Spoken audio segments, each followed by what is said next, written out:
Price Lord. கர்த்தருக்கு ஸ்தோத்திரம். தேவநாம மகிமைக்கென்று மந்திரவாதியாக இருந்த மணிவண்ணனை தேவன் தெரிந்து கொண்டு இன்றைக்கி ரெவரண்ட் எம்பி பிரபாகரனாக மாற்றியிருக்கிறார். இதற்குரிய சாட்சியை உங்கள் மத்தியிலே பகிர்ந்து கொள்ளும்படி இன்றைக்கு தேவநாம மகிமைக்கென்று இந்த சாட்சியை பகிர்ந்து கொள்கிறேன். வேசார்படி என்ற பகுதியில் நல்ல ஒரு செல்வந்திரனாய் குடும்பமாக வாழ்ந்தவர்கள். என்னுடைய பாட்டனாரும் நல்ல வசதி படைத்தவர்கள். வீட்டில் வேலைக்காரர்கள் இருந்தார்கள். ஆடு மாடு தோட்டம் துறவுன்னு சொல்லி நல்ல வசதி வாய்ப்பாக வாழ்ந்த குடும்பம் நாங்கள். இந்த ஒரு குடும்பம் அப்படி வாழ்ந்த போதில் என்னுடைய தாயார் என்னை ரொம்ப செல்வாக்காக வளர்த்தார்கள். 5 பெண்கள், நான் ஒருவன் தான் ஆண்மகன். என்னுடைய குடும்பத்தில் என்னை நல்ல செல்வாக்காக வளர்த்தார்கள்.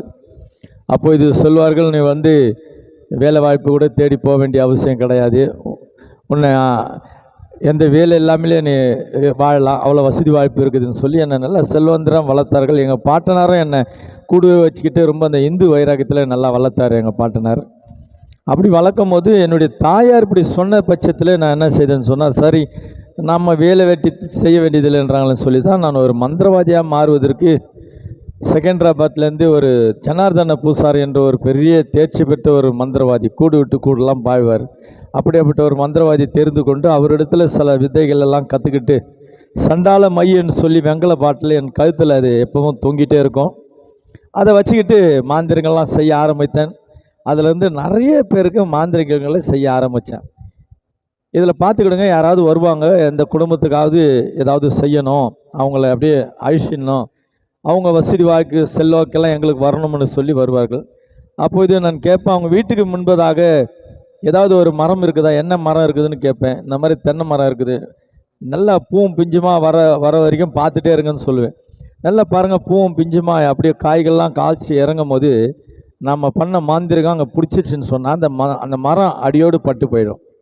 அந்த மரம் பட்டு போயிடுச்சுன்னா தான் அவங்க சொல்லுவாங்க, சாமி நீங்கள் சொன்னபடி அந்த மரம் பட்டு போச்சுன்னு சொல்லுவாங்க. மரம் பட்டு போச்சுல அவங்களுக்கு மந்திரம் பிடிச்சிச்சின்னு அந்த குடும்பம் அப்படியே பராபரியாக போயிடும். அடுத்தபடி இந்த மாந்திரிகம் செய்ய வந்தவர்கள் அந்த இடம் முழுவதும் அவங்க ஆக்கிரமிச்சுப்பாங்க. இப்படி தான் மாந்திரிகம் பண்ணிட்டு இருந்தது காலத்தில். பார்த்துக்கிட்டிங்கன்னா நிறைய எதுக்கும் நல்லது செய்ய போகிறது கிடையாது. இது நல்லது செய்ய போகிறது கிடையாது. நல்லதை செய்கிறவர் ஆண்டவராக இயேசு கிறிஸ்து ஒருவர் தான், இதில் எந்த மாற்றமும் இல்லை. மாந்திரிகத்தில் நல்லது செய்கிறது கிடையாது. இன்னொரு காரியம் பார்த்துக்கிட்டிங்கன்னா, மாந்திரிகத்தில் கட்டை தான் தெரியுமா கண்டி, கட்டை அவைக்கவே முடியாது, யாராலையும் முடியாது. ஏமாந்து தான் நீங்கள் போகணும், யாராலையும் முடியாது. இந்த கட்டை அவைக்கிறவர் ஆண்டவராக இயேசு கிறிஸ்து ஒருவர் தான். ஆக இந்த மாதிரியான ஒரு காலகட்டத்தில் எப்படியான மாந்திரிகத்தில் நிறைய குடும்பத்தை அழிச்சிட்டு இருந்தேன். அதன் பிற்பாடு பாருங்கள், திடீர்னு வருவாங்க குடும்பத்தில், எங்கள் வீட்டில் விருத்திக்கே வரல, வீடு கட்டிட்டோம், எந்த விருத்திக்கும் வரலைன்னு சொன்னாங்களாம். எல்லா வீட்டுக்கும் இதை தான் நம்ம சொல்கிறது, ஓமகொண்டம் ஏற்றணும்னு சொல்லி. ஓமகொண்டம் ஏற்றிட்டு பாருங்கள், அண்டா நிறைய தண்ணி வச்சுருவோம்.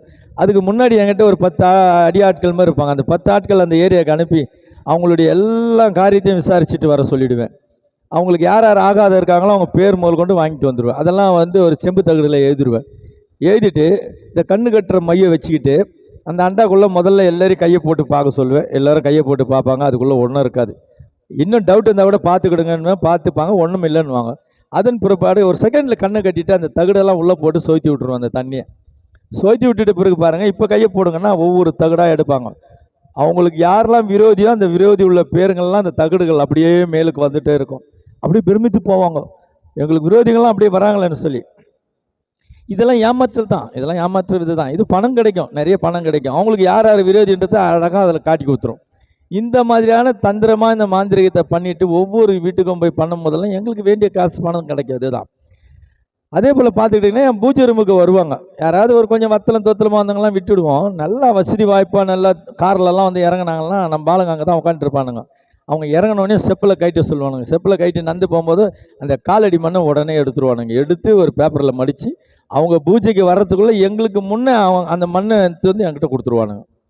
இப்போ நல்லா பார்த்துங்க, நிறைய பேர் சொல்லுவாங்க சொந்த துட்டு கொடுத்து சூனியம் வச்சுக்கணுன்னு. ஆனால் அது விளக்கம் தெரியாது அவங்களுக்கு. இதுதான் இப்போது மந்திரவாதி கிட்ட நீங்கள் வரும்போது வசதியாக வந்தீங்கன்னாவே முதல்ல மந்திரம் சேர்த்து உங்களுக்கு தான், உங்களை தான் முதல்ல கட்டிவிடுவோம். ஏன்னா அப்போ தான் தொடர்ந்து நீங்கள் எங்களுக்கு வேண்டிய வசதி வாய்ப்பு கொடுத்துட்டே இருப்பீங்க. அதற்காக அவங்க காலடி மண்ணை எடுத்து செய்துடும். அதுலேருந்து பாருங்கள், அவங்க தொடர்ந்து வருவாங்க.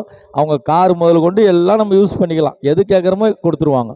அப்படியெல்லாம் ஜனங்களை ஏமாற்றிட்டு மந்திரத்திலேயே நிறைய பேரை ஏமாற்றிட்டு இப்படியெல்லாம் பண்ணிட்டு இருந்தோம். அடுத்தபடியாக பார்த்துக்கிட்டிங்கன்னா பாருங்கள், இப்போ நீங்கள் ஏதாவது பரிகாரம் பண்ண போனீங்கன்னா பொண்ணுக்கு கல்யாணம் ஆகலன்னு போகிறீங்கன்னு வச்சிங்களேன், உடனே அவங்க சொல்லுவாங்க நாகதோஷன்ருவாங்க, இல்லைன்னா தோஷன்ருவாங்க, இல்லைன்னா ஏதோ ஒரு உங்களுக்கு ஏதோ பரிகாரம் பண்ணியிருக்காங்க கல்யாணம் ஆகலன்னு சொல்லுவாங்க. இந்த மாதிரியான கட்டுகளெல்லாம் நான் செஞ்சுட்டு இருந்தேன்.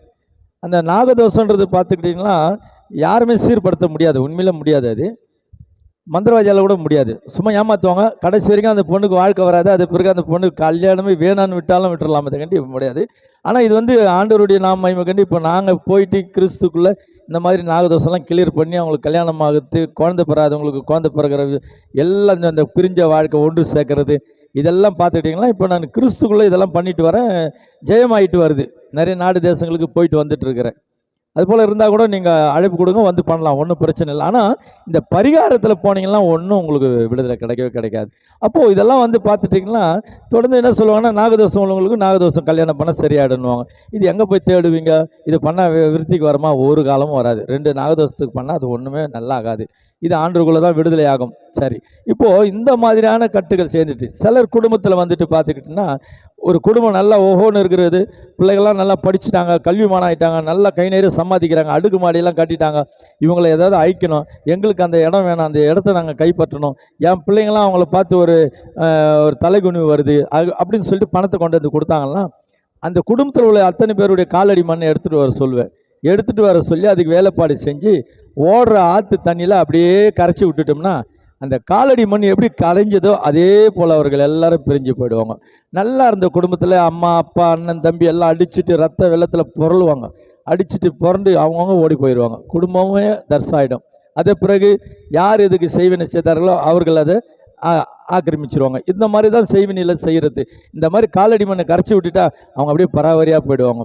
இந்த மாதிரிலாம் மாந்திரிகத்தை பண்ணிட்டு இருந்தவன் நான் நிறைய என்னுடைய மாந்திரிகத்தில் நிறைய பேர் மாண்டு போயிருக்காங்க, நிறைய பேர் மென்டல் ஆகியிருக்காங்க, நிறைய பேர் பல பிரச்சனை போயிருக்காங்க. ஆனால் இப்போது ஆண்டவருக்குள்ளே வந்த பிறகு இப்படியாப்பட்டவர்களெல்லாம் ஆண்டவர் விடுதலை ஆக்கி கொண்டு வருகிறார். இப்போது இப்படி அற்புதங்கள் நடந்துட்டு வருகிறது. ஆக மாந்திரிகத்தை இப்படிலாம் பண்ணிட்டு ரொம்ப பயங்கரமாக பண்ணுவோம் மாந்திரிகத்தை. என்னுடைய பூஜை ரூமில் பார்த்தா வரிஞ்சலாக பாட்டிலுங்க தொங்கும். ஒவ்வொரு பாட்டிலும் ஒவ்வொரு ஆவிங்க இருக்கும்.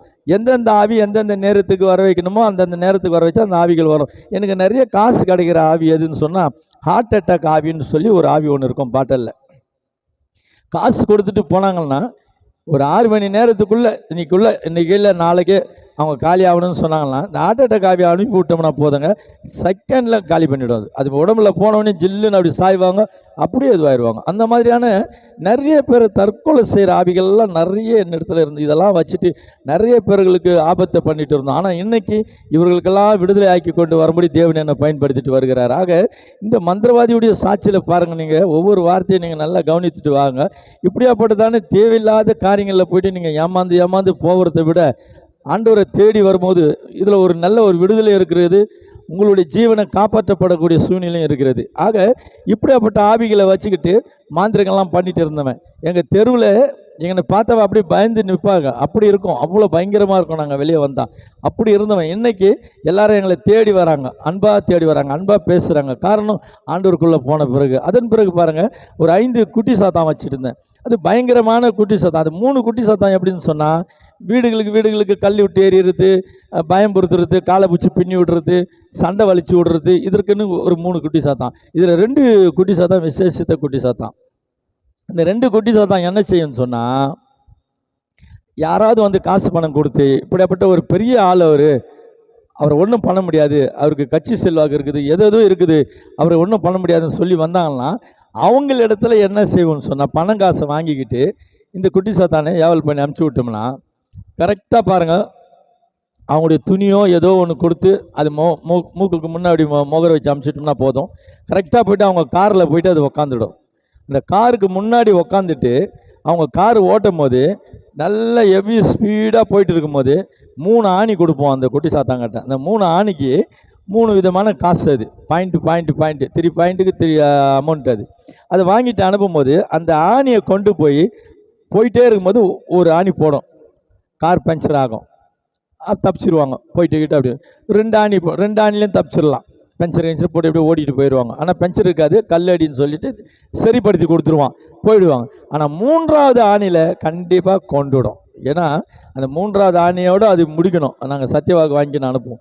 அது என்ன பண்ணணும்னு சொன்னால், இவர் நல்ல காரை நல்லா ஸ்பீடாக ஓட்டிகிட்டு போயிட்டு இருக்கும்போது எதிர்த்தா போல் வண்டி வரும். ஆனால் இவருக்கு தெரியாது. அந்த வண்டி வரும்போது என்ன பண்ணணும்னு சொன்னால், கிட்ட வரும்போது இவர் கண்ணை மூடிடும். ஒரு கையில் மூடிட்டு ஆணியை போட்டுரும். போட்ட உடனே கார் அப்படியே அப்படியே இதுவாகி பஞ்சர் ஆன உடனே கார் அப்படியே சைடு வாங்கும்போது போயிட்டு அந்த வண்டியில் போய் நேராக அடிக்கும் போது இது எஸ்கேப் ஆகி வந்துடும்.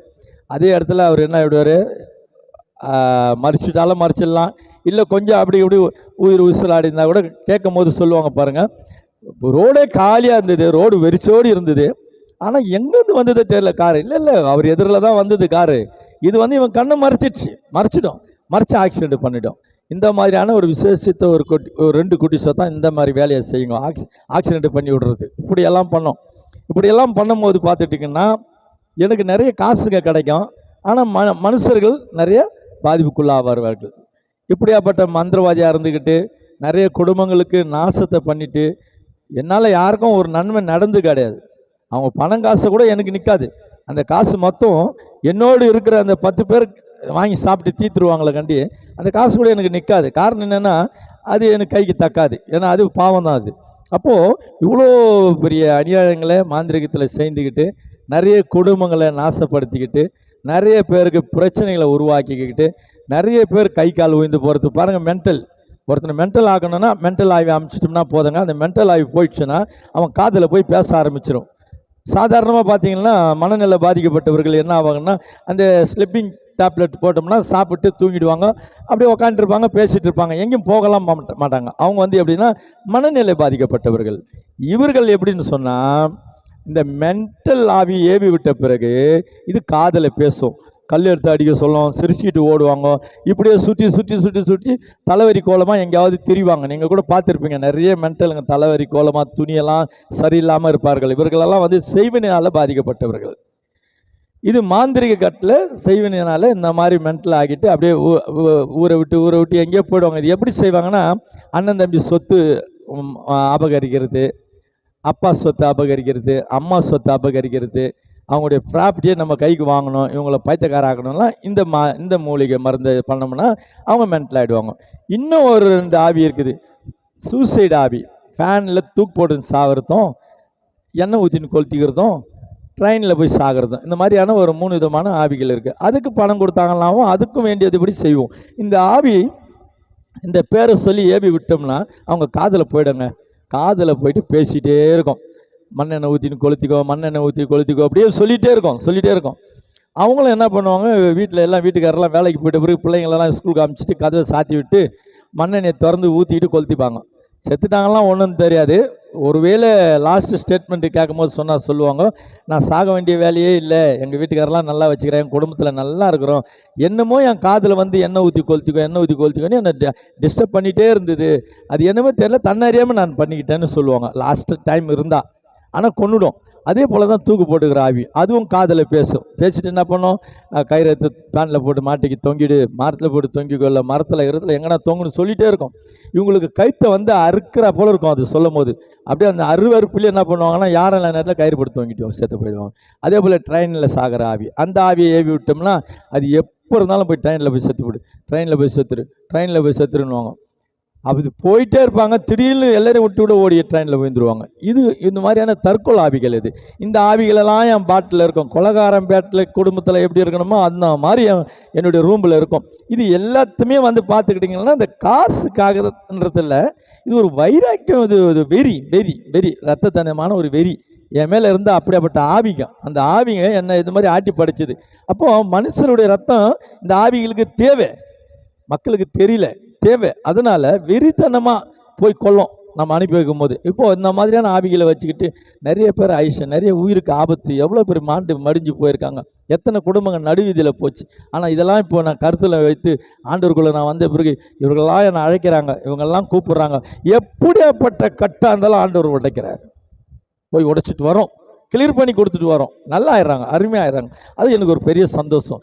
ஆக இப்படியெல்லாம் ஆவிகளை வச்சுக்கிட்டு நான் மந்திரவாதியாக இருந்துட்டு எவ்வளோலாம் ஆணவம் பிடிச்சி பண்ணேன், எவ்வளோலாம் செஞ்சேன் தெரியுங்களா, பார்த்துக்கிட்டீங்களா. அப்போது இதில் ஒரு விடுதலை வேணும்.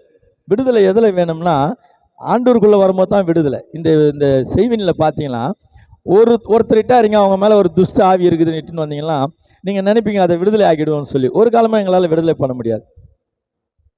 அப்போ நாங்கள் என்ன செய்வோம்னா, எங்கள் கிட்ட அதை விட ஒரு பெரிய ஆவி இருக்கும். அந்த ஆவியை குளிச்சத்தில் வச்சு அதில் இறக்கி எங்கள் காலிலெல்லாம் பார்த்தீங்கன்னா வெட்டு வெட்டாக இருக்கும். ரத்தத்தை அதில் ஊற்றினோடனே மீன் போல் ஓடும் அந்த தகுடு. அதை பிடிச்சி அது உயிர் வந்துடுச்சுன்னு சொல்லி அந்த அந்த கப்புக்குள்ளே நோய்ச்சி கையிலேயே இடுப்புலேயே கட்டிக்க சொன்னோம்னா இந்த ஆவி அந்த ஆவியை பாதுகாத்துக்கும். அவ்வளோதான். ஆனால் நீங்கள் இப்போ துட்டு கொடுக்க வரும்போது ஒரு ஆவியோடு வந்தீங்க, பணத்தை கொடுத்துட்டு 2 ஆவியை கொண்டுட்டு போகிறீங்க. இதுதான் மாந்திரிகத்தில் செய்கிறது. விடுதலை கிடையாது. நல்லா புரிஞ்சுங்க, விடுதலை கிடையாது. ஒரு ஆவியை வச்சு இன்னொரு ஆவியை கட்டி அனுப்பிச்சிடுவோம். ஒரு வேளை நாங்கள் சொல்லுவோம், அதுக்கு நல்லா சாம்பிராணி புகெல்லாம் போட்டு நல்லா ஒரு பக்தியாக வச்சுக்கணும்னு சொல்லுவோம். மாறா இந்த பன்றி கறி இதெல்லாம் தொடக்கூடாது. தொட்டுட்டாவே இந்த வீட்டு தூரம் துணி தொடக்கூடாது. இதெல்லாம் பட்டுடுச்சுன்னா அவங்க மேலே. இப்போ ஒரு ஆவி இருந்தது, இப்போது 2 ஆவி வெளியே கிளப்பிட்டு வந்துடும். அது பிறகு என்னாண்ட கூட்டிகிட்டு வந்தால் கூட எங்களாலையும் ஒன்றும் பண்ண முடியாது. ஏன்னா எங்கள் கிட்ட இருந்த அந்த மூலதனமான ஆவி வச்சு தான் நாங்கள் கட்டிட்டோம். இதுதான் மாந்திரிகம். விடுதலை டோட்டலாக இயேசு கிறிஸ்து தான். ஆண்டவர் விடுதலை தான் விடுதலை. அது கண்டிப்பாக விடுதலை. ஏன்னா நான் மந்திரவாதி நான் சொல்லுகிறேன். ஏன்னா நான் மந்திரவாதி கூட சில காரியங்களை நான் சொல்லி கொடுத்துருக்கிறேன். அவர் பெரிய மந்திரவாதின்னு சொல்லுவாங்க. அவருக்கே நான் சில காரியங்களை சொல்லி கொடுத்து ஊழியத்தை பற்றிலாம் அனுபவங்கள்லாம் நான் சொல்லி கொடுத்துருக்கிறேன் அவருக்கு. காரணம் என்னென்னா, இயேசு கிறிஸ்து கிட்ட வந்த பிறகு தான் நமக்கு எல்லா ரகசியமும் தெரிய ஆரம்பிக்கிறது. ஒரு செலவு இல்லாமல் விடுதலை ஆகுது. ஜீவனை காப்பாற்றி கொடுப்பார் ஆண்டவர். அப்போது இந்த மாதிரியான ஆவிகளை வச்சுக்கிட்டு பயங்கரமான துன்மார்க்கமான ஆவிகள், வெறி பிடித்த ஆவிகள், ரத்த வெறி பிடிச்ச ஆவிகள் எல்லாம் வச்சுக்கிட்டு மாந்திரகம் செய்து நிறைய குடும்பத்தை நாசப்படுத்தின, நிறைய பேருக்கு இழப்புகள் வந்தது, கை கால் விழுந்தாங்க, அது பிறகு மென்டல் ஆகி போனாங்க. அதன் பிறகு பாருங்கள், தூக்கு போட்டு சாகிறது, எத்தனை விதத்தில் தற்கொலை. இந்த ஆவிகள்லாம் தற்கொலை செய்கிற ஆவிகள் தான். மந்திரவாதி கிட்ட இருக்கிறது அத்தனையுமே தற்கொலை செய்கிற ஆவிகள் தான். காப்பாற்றுற ஆவி கிடையாது. ஒருத்தர் வயிற்றில் இருக்கிற கருவை கலைக்கணும்னா செகண்டில் கழிச்சு போடலாம். மாமியார் வருவாங்க, என் மூத்த மருமக கர்ப்பிணியாகவும் ஆகாது இருக்கிறா, இளைய மருமக கர்ப்பிணி ஆகிட்டா, என் மூத்த மகன் ரொம்ப கஷ்டப்படுவான், இதை கலைச்சிருங்கன்னுவாங்க. பணத்தை வாங்கிக்கிட்டு சில ஆவிகள் இருக்கிறது, பேரை சொல்ல விடுமில்ல, அது ரத்த வெறி பிடிச்ச ஆவி. அந்த ஆவியை அனுப்பி விட்டோம்னா உடனே பாத்ரூம் ஆண்டை நின்றுட்டு இருக்கும். இவங்க அப்படி வரும்போது அந்த தாமானியை பிடிச்சி சிக்குன்னு ஒரு வீடியோ இருக்கும், அவ்வளோதான் ஆணுவாங்க, அப்படி கலைஞ்சிரும். இந்த மாதிரியான கொடிய ரத்த வெறி பிடிச்ச ஆவிகளெல்லாம் வச்சுக்கிட்டு நிறைய குடும்பங்களில் குழந்தைகளை பெரியவங்களை கொன்று போட்டிருக்கிறது. ஆனால் காப்பாற்ற முடியாது, விடுதலை கிடைக்காது.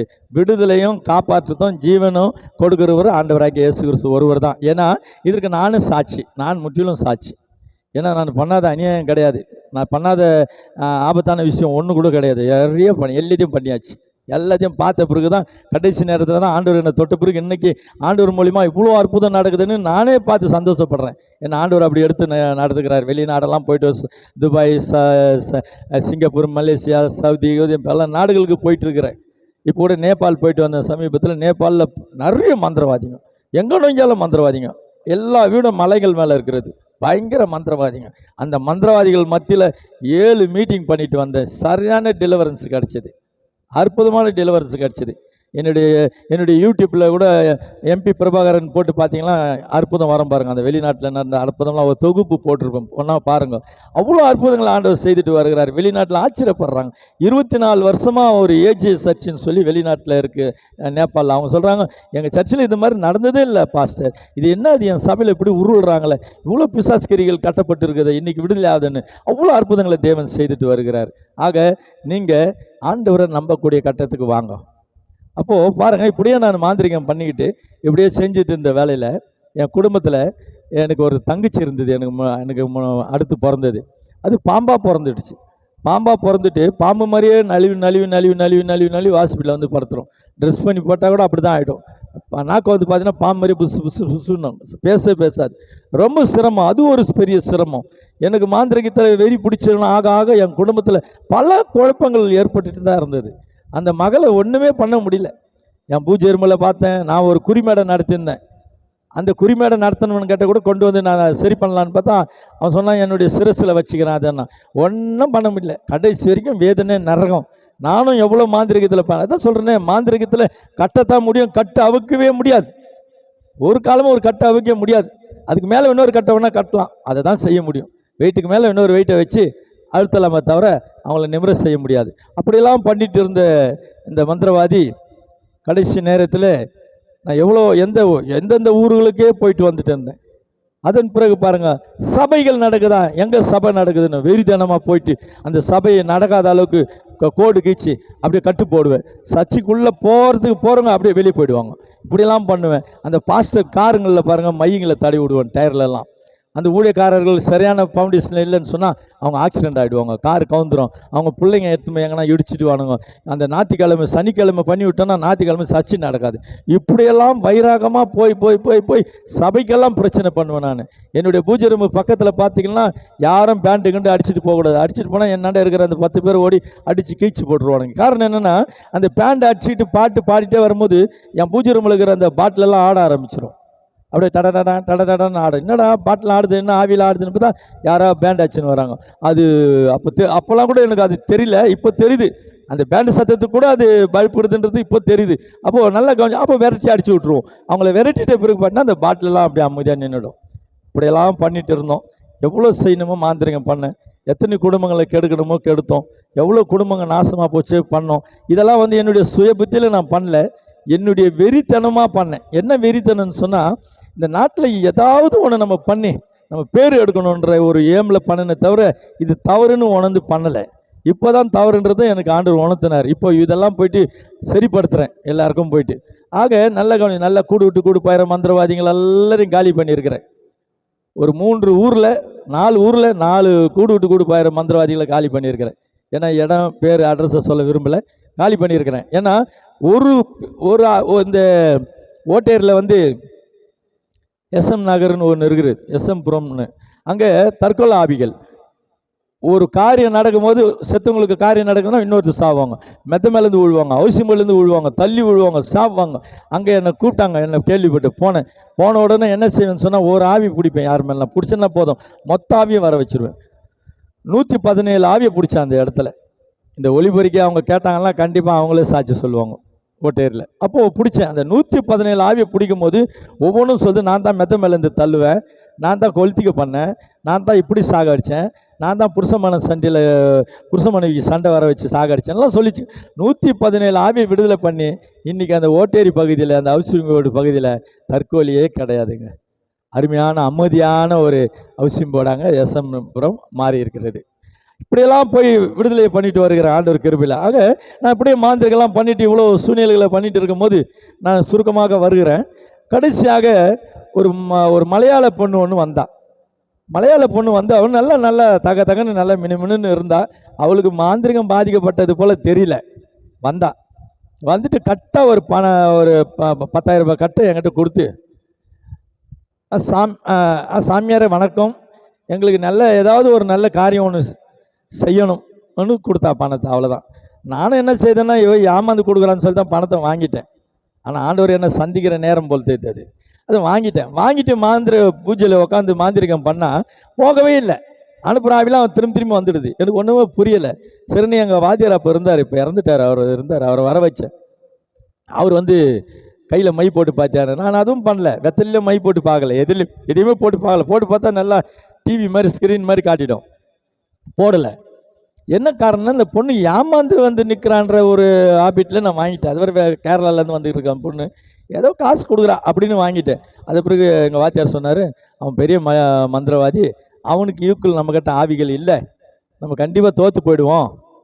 இருந்தாலும் இந்த பணத்தை திருப்பி கொடுத்தோம்னா நமக்கு ஒரு அசிங்கமாக போயிடும், உனக்கு இந்த ஏரியாவில் உனக்கு மதிப்பு இருக்காது.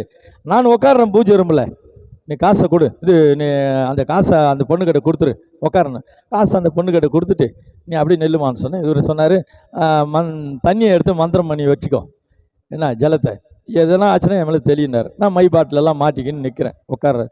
அனுப்புகிற ஆவிலாம் ரிட்டன் ஆகி வருது. என்ன சொல்லுதுன்னா, நான் எதுவுமே செய்ய முடியாது, என்னை சாகிறதுக்காக அனுப்புகிறீங்க, அவன் பெரிய மந்திரவாதி, அவனை நான் எதுவுமே பண்ண முடியாதுன்னு சொல்லிட்டு இப்படியே தட்டி போட்டு அப்படியே நிற்குதுங்க, சுற்றி நிற்குது, போக மாட்டேங்குது. அதன் பிறகு பார்க்கும்போது பார்த்தா நல்லா தெரிஞ்சுக்கொள்ளுங்க, முதல் 1ஆம் நம்பர் மந்திரவாதி பார்த்தீங்கன்னா கல்கட்டாவில் இருக்கிறாங்க. 2வது மந்திரவாதி தான் ஜெய் மலையாள பகவதின்னு சொல்லுவோம், அந்த கேரளாவில் இருக்கான். 3வது மந்திரவாதி தான் பார்த்தீங்கன்னா மதுரை, அப்படியே மூணாறு, அங்கேருந்து அப்படியே இறக்கமாக வரும் 3வது. அந்த 3வது வர்க்கத்தில் தான் நாங்கள். ஆகினால நாங்கள் இப்போ மாட்டிக்கிட்டு வந்து 2வது வர்க்கத்தை மந்திரவாதி கிட்ட நாங்கள் சிக்கிக்கிட்டோம். எவ்வளோ ஆவிகள் அனுப்புகிறோம், ஒன்றும் முடியல. அதன் பிறகு எங்கள் வாஜர் பட்டுன்னு கீழே விழுந்துட்டார். கீழே விழுந்தோடனே ஜலத்தை தெளித்தேன். ஜலத்தை தெளித்தோடனே ஏஞ்சார். எழுந்த பிறகு அவர் எழும்பினவுடனே நான் விழுந்துட்டேன். நான் விழுந்த பிறகு மூக்கில் வாயில ரத்தம் வர ஆரம்பிச்சிடுச்சு. பயங்கரமாக அடிச்சுட்டான் போட்டு, அடிக்குது பூரிட்டு. அப்போ அந்த மந்திரவாதி என்ன பண்ணாருன்னா, எங்கள் வாத்தியார் எல்லா ஆவிகளையும் கீழே வர வச்சார். மொத்தம் கீழே வாங்கினார். காப்பாற்றுங்க காப்பாற்றுங்கனார். அதுங்க சொல்லுது, எங்களை நாங்கள் காப்பாற்றிக்கிறோமே தவிர இவரை நாங்கள் காப்பாற்ற முடியாது, உங்ககிட்ட மோதி இருக்கிற மந்திரவாதி பெரிய மந்திரவாதின்னு சொல்லிட்டு சத்தியம் அடிச்சுட்டு எல்லாரையும் ஃபினிஷ் போயிடுச்சு. அப்படியே ஃபெனால் ஒன்று கூட கிடையாது. அப்போது வாத்தியார் சொல்கிறாரு, உன்னை காப்பாற்ற முடியாது, உன்னை காப்பாற்ற முடியாது, ஏதோ உன்னுடைய தாய் தப்பை ஏதாவது செய்த ஒரு புண்ணியத்தில் தான் நீ ஏதாவது தப்பிக்கணும், நானும் கிளம்புறேன்னு சொல்லிட்டு அவரும் போயிட்டார் என்னை அனாஜா விட்டுட்டு. அப்படி ரத்த வெள்ளத்தில் மிதந்து இருக்கேன். என் கூட இருந்த அந்த 10 பேர் அவங்களும் ஓடி போயிட்டானுங்க பயந்து. கடைசியாக எழுந்து என் தாயார் வீடு வந்து ஒரு ஒரு 15 மினிட்ஸ் டிஸ்டன்ஸ். எங்கள் பார்ட்னர் வீட்டில் தான் நான் இந்த பூஜைலாம் நடத்திட்டு இருந்தேன். சரி அம்மா வீட்டுக்கு போயிடலாம் சொல்லி அம்மா வீட்டுக்கு போகிறேன். ஒரே ஜனம் பின்னாடி, ஒரே ரத்தம் அடிக்குது, பூரிட்டு அடிக்குது.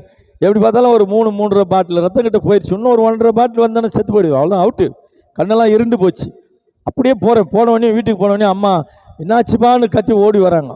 எங்கள் பெரிய அக்காவை கூப்பிட்டு, அம்மா தம்பியை வண்டி கிண்டி புக் பண்ணு, அந்த குதிரை வண்டியை ஜடகா வண்டின்னுவாங்க, ஜடகா வண்டியை கூப்பிட்டு தூக்கி போட்டுன்னு போகலாம், தம்பி செத்துருவோம் அப்படி இப்படின்னு பயம் சொன்னேம்மா.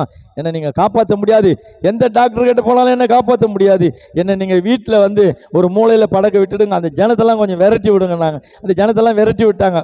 விரட்டி விட்டுட்ட பிறகு என்னை கூட்டிட்டு போகாத மந்திரவாதி கிடையாது. பல்லாவரம் பரிங்க மேலே ஒரு பெரிய மந்திரவாதி இருந்தார். அவர்கிட்ட தூக்கின்னு போய் போட்டாங்க. போட்ட பிறகு பார்த்துக்கிட்டிங்கன்னா அவர் பண்ணி அறுத்தார், என்னென்னமோ காவு கொடுத்தாரு, காப்பாற்றவே முடியல. காலையில் பார்த்துக்கிட்டிங்கன்னா காக்காலாம் கத்துது, கான்னு போயுது வடிது. தூக்கி அப்படியே ஜடகாலை போட்டுட்டு திருப்பி எடுத்து வருவாங்க. அப்படியே பணமாத்தின்னு வந்து வீட்டில் போடுற கதை தான். இது போயிட்டு வரும்போது பார்த்துக்கிட்டிங்கன்னா நிறைய மாட்டு மேலெல்லாம் அந்த ஆவிகள் போய் மாடுங்க வந்து திமிர் பிடிச்சி கயிறு அறுத்துக்கிட்டு ஓடி எங்கேயோ ஓடி தொலைஞ்சி போச்சு. சில மாடு பால் மடி வீங்கி போய் அதுங்கெல்லாம் செத்து போச்சு. இப்படியே இது எல்லாம் ஒவ்வொன்றும் அழிஞ்சு சில மாடுகளை களவாயிட்டாங்க. இதெல்லாம் போயிட்ட பிறகு பாருங்கள், நாங்கள் மாடு வச்சுட்டு பால் கறக்கும் போது வேசார்பாடியில் பஜனை கோயில் அங்கே தான் பஸ் ஸ்டாண்டு, அந்த 64 பஸ்லாம் அங்கே தான் நிற்கும். அப்போது அந்த பெரிய அம்பல் காப்பு ஹோட்டலுக்கு நாங்கள் தான் பால் சப்ளைங்க மாடு மூலியமாக கொடுப்போம். காரணம் என்ன, அப்படி ஓஹோன்னு இருந்தோங்க நாங்கள். அது பெரிய ஹோட்டல். அது எத்தனை பேர் தெரியுமா, அந்த வைக்கல் உடச்சி போடுறதுக்கு பால் கறக்கிறதுக்கு இப்படிலாம் வாழ்ந்தோம் நாங்கள். கடைசியில் எல்லாம் அழிஞ்சு போச்சு. இந்த ஆவி வந்து எல்லாரும் நாசப்படுத்தி டோட்டலாக டஸ்ட் ஆகி போச்சு. ஒன்றும் கிடையாது. ஒருவேளை சாப்பாட்டுக்கு கஷ்டப்படுற சூழ்நிலை வந்தாச்சு. அந்த சூழ்நிலை என்ன செய்யுதுன்னா, நான் அப்படியே படத்து கிடக்கிறேன். எனக்கு முதல்ல கொஞ்சம் பேச்சு இருந்தது, அப்புறம் பேச்சு போயிடுச்சு. சரி, அப்படி இருந்தாலும் வாயை திறக்க முடிஞ்சது. ஏதோ ஒரு பாலோ ஏதோ ஊற்றுவாங்க, ஏதாவது பழம் ஏதாவது நசைக்கு கொடுப்பாங்க, திங்குவேன். அதுதான் எனக்கு ஆகாரமே. வேறு எதுவும் ஹார்டாக எந்த ஃபுட்டும் சாப்பிட முடியாது. தொண்டையில் போட்டு கட்டிட்டாங்க. கடைசியாக என்ன பண்ணிட்டான், தொண்டையை கட்டினவன் வாயை கட்டிட்டான். பல்லெல்லாம் அப்படி கிட்டிருச்சு. பல்லெல்லாம் அப்படி கிட்டிக்கின பிறகு ஸ்பூன் நீக்கி தான் கொஞ்சம் கொஞ்சமாக பால் ஊற்றுவாங்க. கடைசி நேரம் என் உயிர் போகக்கூடிய சூழ்நிலை வந்துடுச்சு. 6 மாத காலம் ஆயிடுச்சு. அப்போது என்னுடைய அம்மா சொல்கிறாங்க, இனி நாம் தம்பியை காப்பாற்ற முடியாது, தம்பி செத்துருவாம்மா, இன்னும் 2 நாள் கூட இருக்க மாட்டான். நீ என்ன பண்ணுறேன்னா, தோட்டத்தில் போயிட்டு அலரி மரம் இருக்குது, அந்த காயெல்லாம் அரைச்சி நல்லா அந்த கூழ் அப்படியே எடுத்துகிட்டு வா, கொலன்னு எடுத்துகிட்டு வா, எடுத்துகிட்டு வந்து வச்சுட்டு என்ன செய்யலாம், நம்ம எல்லோரும் ஒரு டம்ளர் குடிச்சிடலாம். ஆனால் இப்போ குடிக்க வேணாம், தம்பியை எல்லோரும் பார்க்க வருவாங்க போவாங்க. அதிகாலையில் எல்லோரும் குடிச்சிட்டு படுத்துடலாம், ஒரு 20 நிமிஷம் 6 ஹவரில் செத்து போயிடுவோம். இருக்கிற இந்த வீட்டை கிட்ட விற்று போட்டு நம்மளை எப்படியே தூக்கிட்டு போய் போட்டுடுறாங்க, விடுமான்ட்டு எடுத்து வந்து வச்சுட்டாங்க. எனக்கு பேச்சு இல்லை, கை அசைவில் நான் சொல்கிறேன், நான் தான் சாகணும், நீங்கள் ஏன் சாகணும், என்னை கவனிக்கல. அவங்க கொண்டு வந்து வச்சுட்டாங்க. இப்போ ஒரு காலையில் எல்லோரும் குடிக்க போகிறோம். அப்போ நான் என்ன யோசித்தேன், நான் இருக்கிற கொஞ்சம் இந்த பலத்திலேயாவது எழுந்து எப்படியாயிலும் போயிட்டு ஒரு 10 நிமிஷத்தில் போயிடலாம் ரயில்வே ஸ்டேஷன் கிட்டத்துக்கு. அப்போது வேசார்பாடி ஜீவா ரயில்வே ஸ்டேஷன் கிடையாது, ஒரே பெரம்பூர் தான். அப்போ அது வித்தவுட் ஸ்டேஷன், அது நேம் கிடையாதாங்க. அந்த இடத்துல தான் நான் போய் சாகணுன்ட்டு முடிவு பண்ணிட்டேன். காலமுறை எலும்புக்கிறேன், முடியல. எலும்பி நின்னா அப்படி தலையெல்லாம் அப்படியே சுற்றுது, அப்படியே மணக்கமாக இருக்குது, ஒன்றுமே முடியல, வீடெல்லாம் சுற்றுது. இந்த சூழ்நிலையிலே பாம்பா பிறந்த தங்கச்சி இருக்குது பாருங்கள், அது வீட்டில் இருக்கும், படுத்துட்டு இருக்கோம். நைட்டு 12 மணிக்கு பெரிய சர்ப்பம் பொத்துன்னு வந்து உள்ளே விழும். விழுந்த உடனே எங்கள் அப்பா என்ன பண்ணுவார், கம்பு எடுத்து அடிக்க போவார். அடிக்க போகும்போது கொஞ்சம் பேக்கில் போயிட்டு ஒரு 2 அடி பேக் போயிட்டு கீழே அப்படியே சத்தியம் அடிக்கும். நான் எதுவும் பண்ண மாட்டேன், அந்த பொண்ணை தான் பார்க்க வந்துக்கிறேன்னு பார்த்துட்டு அப்படியே ரிவர்ஸில் மறைஞ்சிடும். ஆனால் இப்படி ஒரு சித்திரவதை சூழ்நிலையில் எங்கள் குடும்பம் ரொம்ப வர்த்திக்கப்பட்டோம். அப்போது நான் என்ன செஞ்சேன்னு சொன்னால், எலும்பி ஒரு தைரியமாக நின்று என்னுடைய அம்மா மேலே என்னுடைய கால் கொஞ்சம் பட்டா கூட போச்சு, ஏஞ்சிட்டாங்க, எல்லாரும் குடிச்சிருவோம். என்னுடைய அம்மா சாப்பிடவே மாட்டாங்க. எங்கள் அக்கா சொல்லுவாங்க, சாப்பிடுமா. இல்லை ஈர துணி கட்டிகிட்டு இருப்பாங்க, சாப்பிட. என் பிள்ளையே சாப்பிடல, என் பிள்ளை செத்துடுச்சுன்னா நான் அப்போ செத்துருவேன்.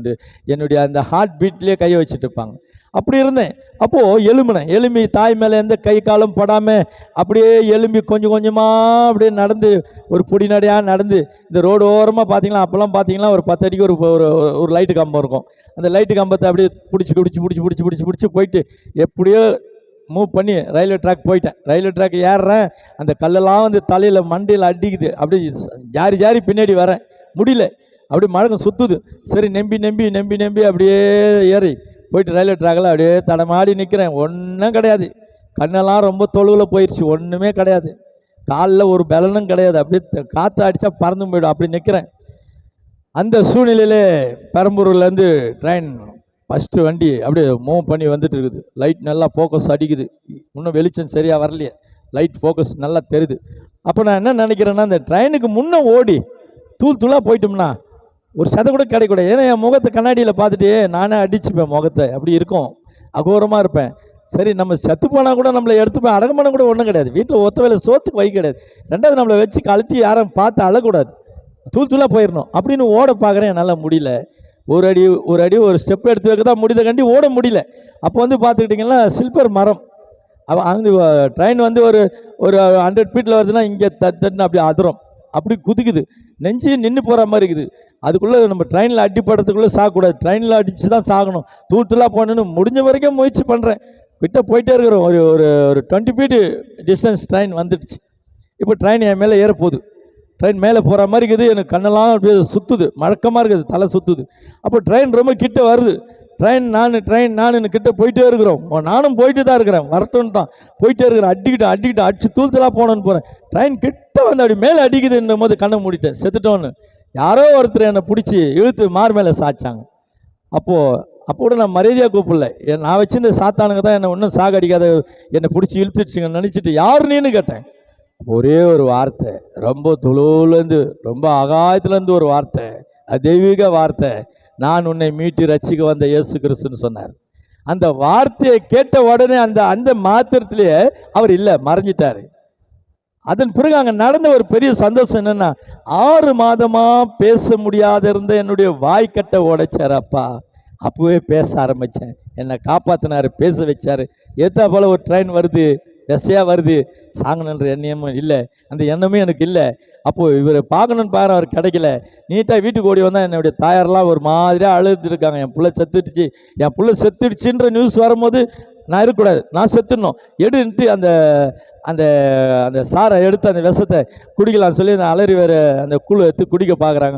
அம்மானு போய் நின்னேன். அப்பா என்ன நடந்தது, நடந்ததெல்லாம் சொன்னேன். யாரோமா என்னை காப்பாற்றினாருமா, நான் செத்துட்டு இருப்போமா, என்னை காப்பாற்றினாரு, என்னை காப்பாற்றி ஒரே ஒரு வார்த்தை சொன்னார், உன்னை மீட்டு ரட்சிக்க வந்த இயேசு கிறிஸ்துன்னு சொன்னாருமான்னு. இப்போ கூட பாருங்கள் எனக்கு கண்ணீர் வருது. அப்படியேப்பட்ட தெய்வம் என்னை காப்பாற்றினாரு. அப்போ எங்கள் அம்மா சொன்ன ஒரே வார்த்தை, அவர் தான்ப்பா உண்மையான தெய்வம், அவரே ஏற்றுக்கலாம்ப்பா, எல்லாத்தையும் தூக்கி எரிஞ்சிடலாம்ப்பா, இனிமேல் எதுவும் வேணாப்பான்னு சொல்லிட்டு ஆண்டவரை ஏற்றுக்கொள்ளக்குள்ள ஒரு காலகட்டத்தில் எல்லாரும் நெருங்கணும். அப்போ என்னுடைய அம்மா என்னை பார்த்து கேட்ட வார்த்தை, பேசுறியப்பா, இது எப்படிப்பா, அவர் பிடிச்ச உடனே நான் பேச ஆரம்பிச்சிட்டேம்மான்னு.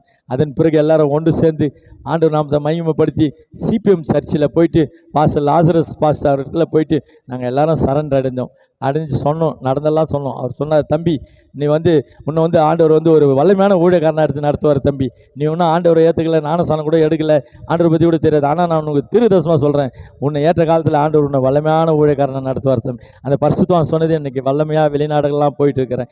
அப்போது நான் வீட்டுக்கு வந்த பிறகு ஜெபம் வந்து அப்போ அவர் சொன்னார், போயிட்டு இனிமேல் ஜெபம் பண்ணணும் தம்பின்னாரு. எனக்கு பண்ண தெரியாதையான்னு, உன்னுடைய தாய் தகப்பனத்தை எப்படி பேசுவோம் அப்படி பேசு தம்பின்னாரு. நான் நைட்டு 12 மணிக்கு தான் பூஜையில் உட்காருவேன். அந்த பூஜை நேரத்தில் உட்காருமா, அது கூட எங்கே உட்காருவாங்க, சுடுகாட்டில் தலைச்ச பணம் இருக்குது பாருங்கள், அந்த குழி மேலே உட்காந்து தான் செய்வேனை செய்கிறது, அப்போ தான் வாய்க்கும்.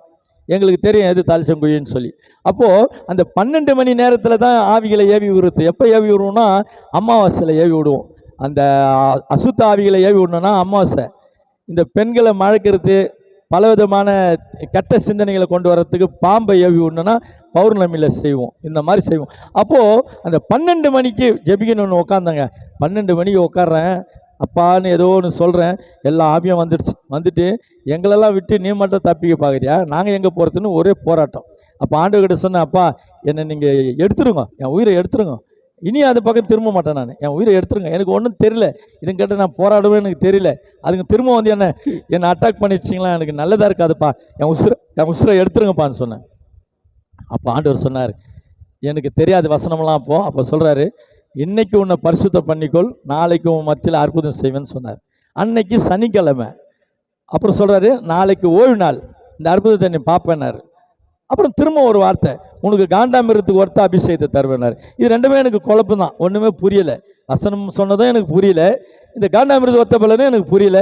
சபையில் போயிட்டு ஒரு ஓரமாக உட்கார வச்சிட்டாங்க. ஒன்றும் கிடையாது, உடம்புல ஒன்றும் கிடையாது, பிடிச்சிட்டு போய் உட்கார வைப்பாங்க, அவள் தான். அப்படி உட்காந்துருக்கிறேன். அப்போ உட்காந்துட்டு இருக்கும்போது எல்லாம் ஆவியில் நிறைஞ்சு ஓடுறாங்க. என்ன ஆனால் மாரில் போட்டு குத்திக்கிறேன், ஆண்டவரை எனக்கு ஏன்ப்பா அந்த அபிஷேகம் கொடுக்கலன்னு சொல்லி. அப்போது மெட்ராஸ் பெண்டிகாட் சர்ச்சு பிரபுதாஸ் பாஸ்டரையாக இருந்தாங்க. அப்போது பாக்கிய நாள் என் பாவம் தீர்ந்த நாள் அந்த பாட்டு வரும்.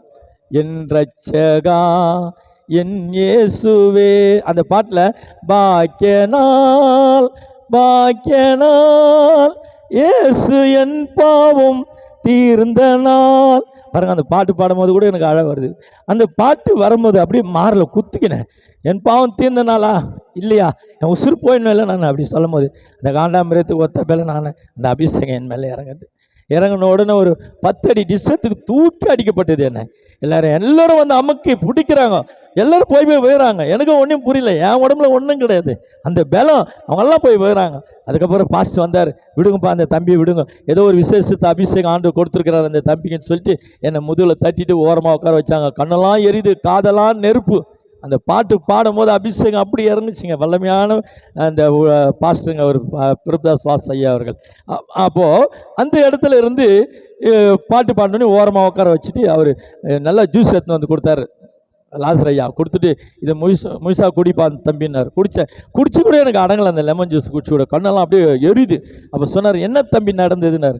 நடந்ததெல்லாம் சொன்னேன், ஐயா இன்னைக்கு உன்னை பரிசுத்தம் பண்ணிக்கோ, உன் மத்தியில் அற்புதம் செய்வேன், உனக்கு காண்டாமிரத்துக்கு ஒத்த பலன் தரேன்னு சொன்னார் ஐயா. அப்படியா, அந்த அபிஷேகம் தான் தம்பி உனக்கு கிடைச்சிருக்குது, உலகத்தில் கிடைக்காத ஒரு பொக்கிஷம் ஆண்டவர் கொடுத்துருக்கிறேன். நான் ஏற்கனவே சொன்ன உன்னை வல்லமையான ஊழியக்காரனை எடுத்து பயன்படுத்துவார்னு சொல்லி நிச்சயம் ஆண்டவர் உறுதிப்படுத்திட்டார் அந்த வார்த்தைன்னு சொல்லி என்னை அப்படியே கட்டி பிடிச்சிட்டு அப்படியே என்ன பண்ணாங்க. அன்னைக்கு மறுநாள் அன்னைக்கு சாயந்தரம் பீச்சில் வந்து சாரால் நவராஜ் மீட்டிங் வச்சுருக்கும் போது என்னை கூட்டிகிட்டு போய் வாலண்டியர்ஸ்லாம் கூப்பிட்டு இந்த தம்பி கொஞ்சம் அப்படியே கவரப் பண்ணிக்கோங்க, தம்பி மேலே அபிஷேகம் எதனா வந்தால் வேறு ஏதாவது ஆவி வந்துன்னு சொல்லி எல்லோரும் எதனா இது பண்ணுவாங்க, கொஞ்சம் பார்த்துங்கன்னு சொல்லி போயிட்டேன். நான் பாட்டு உட்காந்துருந்தேன், நான் ஆவிலெல்லாம் நிறையில அப்படி தான் இருந்தேன், எனக்கு எதுவும் ஆகலை, ஸ்பிரிட் வரல. அவங்க அங்கேருந்து தீர்க்க தரிசனம் சொல்கிறாங்க. சாரால் நவராஜ் என்ன சொல்கிறாங்க, மகனே உன் மேலே காண்டாமிரத்து ஒத்த பலனாவே ஆவியை அபிஷேகத்தை கொடுத்துருக்கிறேனே, ஏன் தாமதம் பண்ணுற, எழும்பி பிரகாசி எழும்புட்டாங்க. அடிச்சம் பல்ட்டி மணல் பறந்தது. அப்புறமா பாஸ்டாங்க வந்து அலோஸ்மெண்ட் பண்ணுற, அந்த தம்பி அப்படியே ஒன்றும் பண்ணாதீங்க, அப்படியே அமைதிப்படுத்துங்க, எதுவும் பண்ணாதீங்க, அப்படியே அமைதிப்படுத்தாங்க. அப்புறம் அந்த ஐயா வந்து எங்கள் மேலே கையை வச்சு ப்ரேயர் பண்ணிட்டு, தம்பி நீ எங்கேயோ டாப்பில் போயிடுவேனாரு, போய் இன்றைக்கி போய் ஜெபம் பண்ணி பாருனார். போய் ஜெபம் பண்ணல, அதே மாதிரி பார்க்கப்பாரு ஒரு ஆவியை பார்க்குறேன், எல்லாமே கண்ணு கட்டாத தூரத்தில் இருந்தது. அப்போவே ஃபோன் நம்பர் அப்படியே எரிஞ்சிச்சு, புஷ்ன்னு சாம்பல் ஆயிடுச்சு. எனக்கு ஒன்றும் கிடையாது, அப்போவே அந்த வல்லமை ஆண்டவர் கொடுத்தார். அதன் பிறகு 5 வருஷம் சபையில் அடங்கியிருந்தேன். ஊழியக்காரெலாம் என்னை சாட்சி கொடுக்க கூப்பிடுவாங்க, போக மாட்டேன். 2 முறை 40 நாள் உபாசம் எடுத்து அப்பா எனக்கு வேண்டிய கிருபையை கொடுத்து என்னை கொண்டு போனேன். 2 முறை 40 நாள் சாப்பிடாத உபாசம் எடுத்தேன், வேண்டிய கிஃப்ட்டை கொடுத்து இன்றைக்கி எல்லாம் வெளிநாடுகள்லாம் கொண்டு போய் வீடுகள்லாம் கொண்டு போய் என் ஆண்டவர் அற்புதம் அதிசயத்தை செய்து அவர் நாம மகிமைக்கென்று தேவ அடிமையை பயன்படுத்தி வருகிறார். நீங்களும் அழைங்க, கர்த்தர் உங்களை ஆஸ்வதிப்பார். என்னுடைய ஃபோன் நம்பர் இதில் வரும், நீங்கள் பார்த்துக்கிட்டு எனக்கு ஃபோன் கால் பண்ணுங்க, உங்களுக்கு நான் ஜெபிக்கிறேன். இப்போ ஒரு சின்ன ஒரு ஜெபத்தை நம்ம ஜெபிச்சிடறோம். வருஷம் தோறும் மாறாத்தமது இருக்கும், வருஷம் தோறும் மாறாய் தமது இரக்கம் பெருக பெருக செய்யும் தேவ அனுக்கிரகத்தை பெருக பெருக செய்யும் தேவ அனுக்கிரகத்தை மறவாதே மனமே தேவ சுதனை மறவாதே மனமே தேவ சுதனை. எங்களை அதிகமாக நேசிக்கிறேன் நல்ல ஆண்டவரே. இந்த நல்ல வேலைக்காக நன்றி செலுத்துறேனப்பா. உங்களுடைய நாமயமுக்கென்று கொடுத்த இந்த மந்திரவாதியுடைய சாட்சியின் வார்த்தையை கேட்குற அத்தனை பேரும் விடுதலை பெறட்டும் ஆண்டவர். இந்த அடிமை அழைக்கட்டும். வேண்டிய விடுதலையை நீங்கள் கொடுப்பீங்க. எத்தனையோ நாடு தேசங்களுக்கு கொண்டு போய் நீங்கள் விடுதலை கொடுக்குறீங்க. இவர்களுக்கும் நீங்கள் கொடுங்க. இந்த சாட்சியை கேட்டு உங்களுடைய அடிமைக்கு ஃபோன் பண்ணி உங்கள் நாமயமுக்கென்று அவர்கள் உம்மிடத்தில் விடுதலை பெறட்டும் ஐயா. கேட்ட அத்தனை பேரையும் ஆசீர்வதிங்க. அழைக்கிற அத்தனை பேரையும் ஆசீர்வதிங்க அப்பா. இந்த ஒளிபரிக்க இந்த நிகழ்ச்சியை ஷூட் பண்ணி கொடுத்த சபை போதகரை அவரையும் தாவீது அவரையும் ஆசீர்வதிங்க. அவர் சபையை ஆசீர்வதிங்க. அவர் குடும்பத்தை ஆசீர்வதிங்க. சபை வளர்ச்சி நாளுக்கு நாளுக்கு சபை வளர்ச்சி பெருகட்டும்.